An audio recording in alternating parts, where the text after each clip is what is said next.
Okay, all right. Well, listen, I'll tell you what. My father fixes televisions, and it was got so many. I got so many tools. You can't fix this car, Spicoli. You can't fix it. I can fix every piece of this car. Angle on the blue Mustang, waffled and mangled. Look at this acting. Look at this. Like, he's genuinely in there. Everyone else is just having like a fun time, you know? They're all just like, oh, I just guess I'll get out here and read myself a little script. But like, he's like, no, I'm fucking gonna own every scene. Holy shit.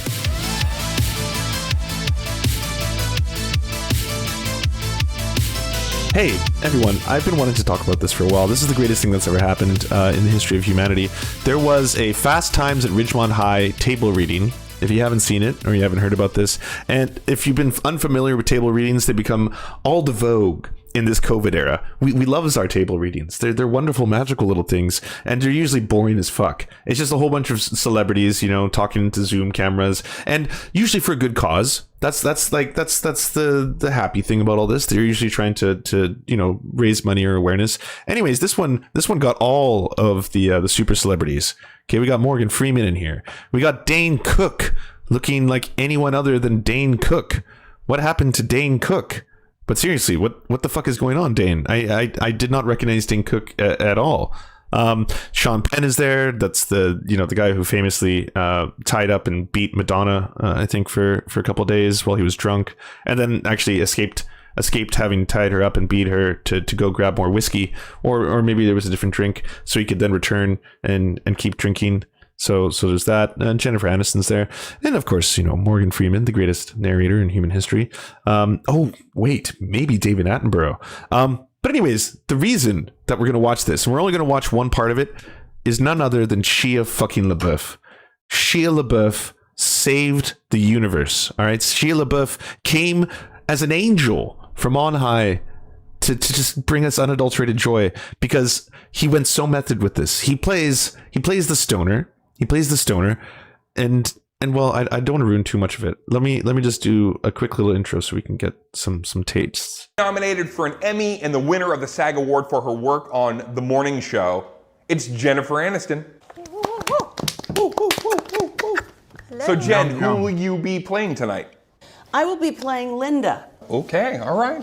He is an Academy Award winner, Kennedy Center honoree, Sesame DeMille, and Screen Actors Guild Life Achievement Award winner, reading screen directions, the voice himself, Mr. Morgan Freeman. Morgan, Here. good to see you. Do you want me to use my lone green sonorous voice or just read like I'm not here? Maybe for the first take? Actually, we're doing only one take, so yeah, go with that. Okay.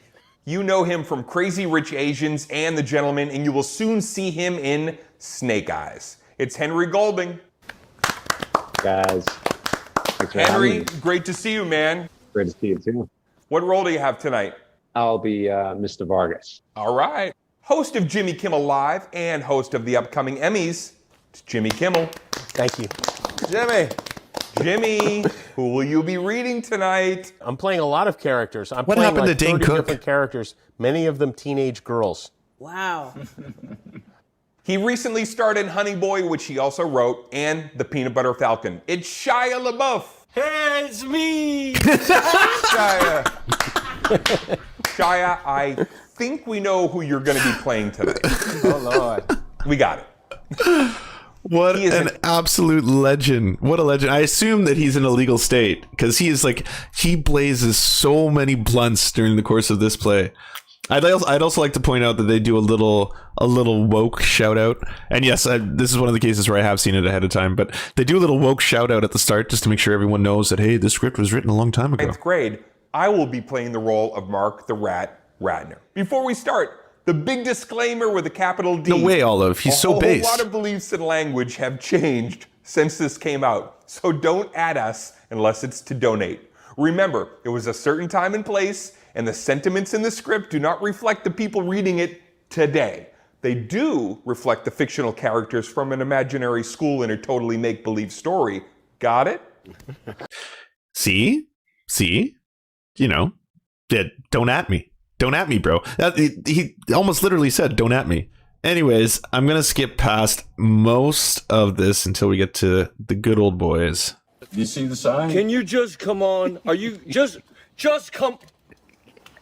Can you just come on?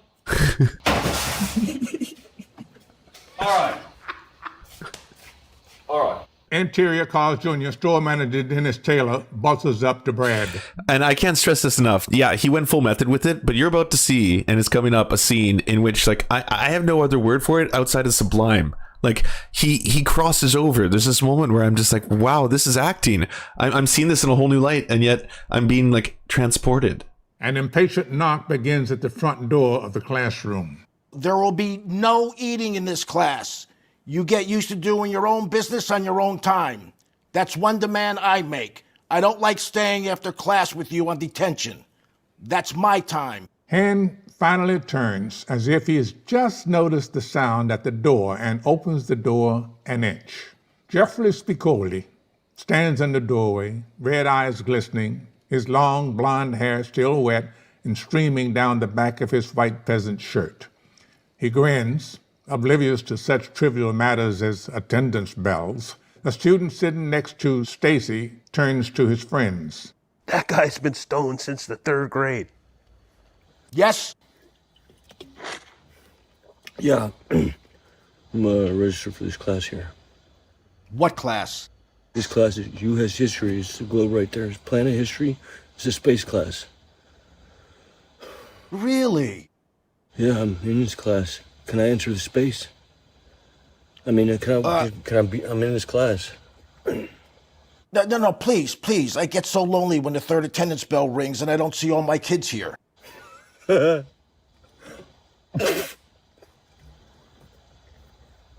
a comedy class? Sorry. Yeah, I mean, it's confusing for me as well because there's all these changes. When they went from the A block Mr. to Spicoli? AB blocks, and they split it, then it became 2 separate schedules. Mr. Spicoli! Yeah. Yes. Mr. Hand slowly tears the card into little pieces and sprinkles the pieces over his wastebasket. Spicoli watches in disbelief. His hands are frozen in the process of removing his backpack. Can you rip my cards out? Yes. You got nothing to say? You're a big dick, buddy. In the tense moment that follows, no one in the class is sure what might happen. Mr. Hand simply turns away from Jeff Spicoli as he ceases to exist and coolly continues his lecture. I've taken the time to print up a complete schedule of class quizzes and the chapters they cover. Please pass them back to the desk behind you. Hand begins passing out stacks. Wasn't that so good, though? Like, was I lying? Like, it's almost as if, like, I don't know. This is kind of a newer medium, and I hate it. Like, I cannot stand webcam shows. I cannot stand how every late night talk show is now being done in YouTube form. I don't find any of them, like, every single iteration of it I've seen, even the Netflix ones, it just pulls you out of it. I'm like, yeah, this reminds me that I'm, like, you know, in this kind of pandemic world. Except for this. This was the first time where I was like, holy shit. He's taking me out of all this, and now I'm just like, I'm transported to the scene. Like now I actually feel like I'm watching a movie again. So I don't know how he did that. I am going to play the 2 seconds of this just to hear Morgan Freeman's humble shock at the blowjob scene. Like, you know, giving blowjobs. I'm sorry, what? Blowjobs. Oh, come on. What's the big deal? Well, I never did it. Oh, there's nothing to it. She takes out a carriage stick and eases it down her throat. Holy cow. She cries. Oh, my word. She does what? Oh my, I'm sweating a little bit here, but yeah, good script, you know, good project, good charity. No, this is really good. We're fundraising right now. Oh, we're fundraising. Exterior, interior, the blue Mustang. Night. We have to ask at this point, how many wasps has Dane Cook been stung by? Like, how did this happen? I don't understand what's happening before me. Was it 50, 100? Jeff Spicoli is behind the wheel. Sitting next to him is little Charles, L.C. Jefferson's young brother. They're smoking grass and holding Lowenbrow beers in between their legs. The radio is blasting the music of Rick James. Hey, slow down. This is my brother's car. I thought he was out of town. He is. Okay, well then don't relax. They speed off down Ridgemont. You seen the new Playboy? No, what's going on? Suzanne Summers' tits. Ugh. Yeah? I like sex. I like sex. Yeah? Wonderful. Hey, we just missed the turn-off for the party. Spicoli curls his fingers onto one of the Mustang steering wheel bubbles and whips it clockwise. The idea is to turn off onto a side street and head back to the party, but instead, the car swings in a complete circle, a circle that includes a bright yellow fire hydrant. The hydrant rips the side of the car open like a can of tuna. There's a silent moment of terror. Are you okay? Outside the smashed car, Granada Oh, Josh nice. I'll share this. passes Thank you. Spicoli and LC. Fuck you! My brother is gonna kill us, he's gonna kill you, and then he's gonna kill me, he's gonna kill us. Yes, but my mother would say, be happy for the good things. My brother is gonna shit. Okay, but, relax. First he's gonna shit, and then he's gonna kill us. We'll figure it out. What is he gonna do? Is he gonna shit or is he gonna kill us? Okay, all right. Well, listen. I'll tell you what. My father fixes televisions, and we got so many. I got so many tools. You can't fix this car, Spicoli. You can't fix it. I can fix every piece of this car. Angle on the blue Mustang waffled and mangled. Look at this acting. Look at this. Like, he's genuinely in there. Everyone else is just having like a fun time, They're all just like, oh, I just guess I'll get out here and read myself a little script. But like, he's like, no, I'm fucking gonna own every scene. Like, holy shit. It's just inches away from scrap iron. I can fix every piece of this car. The rest of it's like, honestly, it's pretty boring. It's just people reading lines out of script. The only good things are Shia. Is suspicious, but continues with class. Now, in 1898, Spain owned Cuba outright. Cubans were in a constant state of revolt. There's a brief knock on the door. Mr. Hand whips his head around like McGarrett. He approaches the door like a cat. Who is it? Mr. Pizza. Again? Mr. Pizza, sir. Hand swings the door open out of curiosity. In walks a young man in a Mr. Pizza delivery shirt. Who ordered the double cheese, sausage, and bologna? It's me. The delivery man takes the pizza, sets it on the desk as Spicoli whips out some crumbled dollars. Then he produces yet another crumbled dollar and presses it into the delivery man's hand. Am I hallucinating here? Just what the hell do you think you're doing? I'm learning about Cuba and feeding myself, sir. I was thinking about this, Mr. Hand. If I'm here and you're here, doesn't that make it a shared space and shared time? Mr. Hand is so furious he's almost shaking. So I thought I'd order us a pizza from this man, and so you can have some. Just leave me some of the pepperoni. Mr. Hand snatches up the pizza and starts to throw it in the wastebasket. Then he thinks better and heads for the door. He opens it just as a gang of young stoners walk past. There's the pizza. Totally. Mr. Hand pushes the pizza into their hands and slams the door. Oh, wait, save some for me, bud. And you, my friend, I'll see you in a 2-hour detention every afternoon this week. Spicoli eases back in his chair, shrugs. It's a good idea at the time. And now the touching finale of the Spicoli saga. And I don't know if anyone's seen the original, if you've been missing, or if you never saw the original Fast Times at Ridgemont High. It's just, one of those classic campy movies. But he's a very sympathetic character. He was never this sympathetic until you watch the finale with Shia, because it goes from being like hilarious to being like, wow, so tender. Something like $30, I believe. Isn't that right, Dr. Miles Miller? $25. $25 is pretty good. Interior Jeff Spicoli's room, night. We see Spicoli attempting to tie his father's fat paisley tie. He stops to take a hit from his bong, all the while talking on the phone. Hey, bud, what's in this stuff you put in here? Beautiful. Be absolutely beautiful. Hey, yeah, does that cause brain damage? No, all right. It's like jasmine or another herb, another mint or something. Yeah, bitching. Suddenly, the door to his room flies open, and Spicoli's little brother Curtis bursts in. Go away, Curtis. You have company, Jeff. Listen, if you don't knock, I can't hear you. Curtis slams the door and leaves. A moment later, there is a knock. There, now look, that's better. Come in. The door swings open and Jeff Spicoli sits in stoned shock at the sight before him. There, standing in the doorway of his room, is Mr. Hand. Were you going somewhere tonight, Jeff? Tonight, yeah, it was the graduation dance. It's the last big event for us for the year. Well, I'm afraid we've got some things to discuss here, Jeff. According to my calculations, Mr. Spicoli, you wasted a total of 8 hours of my time this year. Oh. And now I have the unique pleasure of squaring our account. Tonight, you and I are going to talk in great detail about the Davis Agreement. Now, if you can just turn to chapter 47 of Lord of Truth and Liberty. It's in my locker. Well, then I'm glad I remembered to bring an extra copy just for you. Dissolved to interior Spicoli's room hours later. Wearily, Spicoli is trying to grasp the material.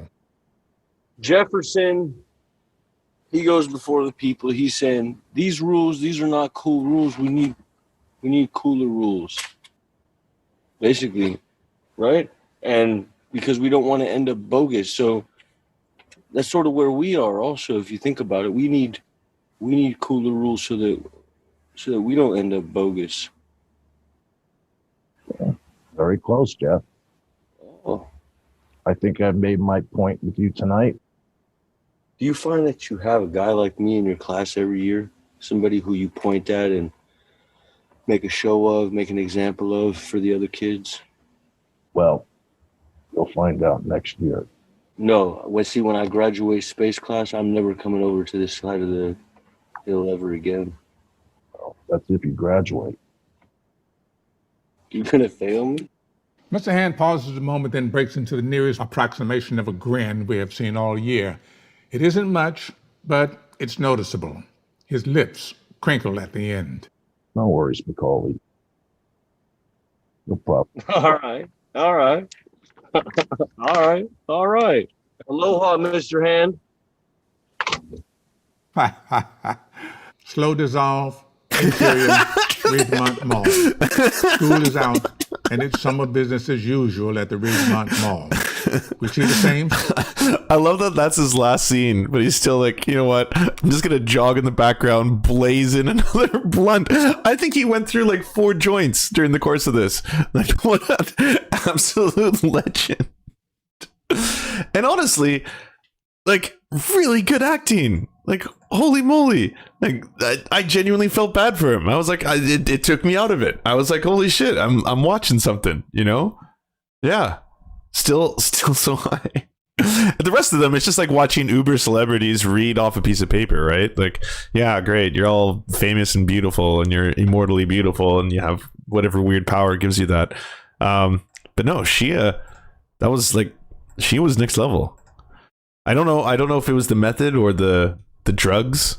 Maybe that it. By the way, if you didn't know how base Shia is, people have been sending this to me, and then fuck, I should have done something about it. But you guys, Shia Labeouf is officially part of the story of my pussy, and yes, it's for real. What a mensch. Donated $5,000 towards a trans charity. Help Mira Bellwether complete her transition. What a legend.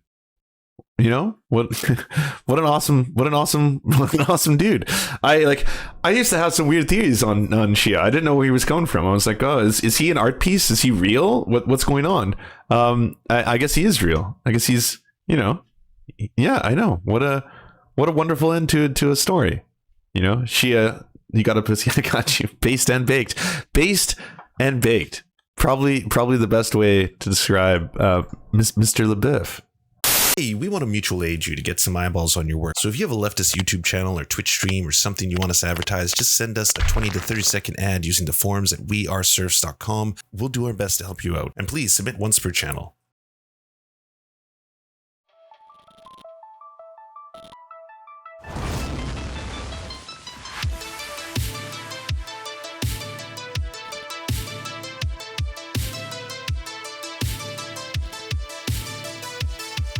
To our God, I'm Raft.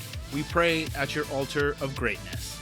To our monarch, Thomas Bone, you are the light that guides our path. To our lords, Jeffrey Lamb, Trevor R., Stephen, Ninetails Cosmic Fox, Hans Josephine, and Poppy Nelson, we bow meekly for your pleasure. To our Knights of the Round Table, Josh Mickelson, Dylan Byth, Alexander Thaler, Zach Christensen, Todd Buckingham, Todd Lajeunesse, Clement Chetska, Skybear Games, Moss Beast, Political Puppy, Ali Menthol, Jimmy Bignuts, Alan R., Andreas Chitoro, Good Poon Hates Cops, That's Solid Poon Then, Dr. Zayas, Joppy, Radiclu, Violent Orchard, and Sophie Baby, we salute you. And to our many merchants and farmers, thank you. Fuck you, Lance!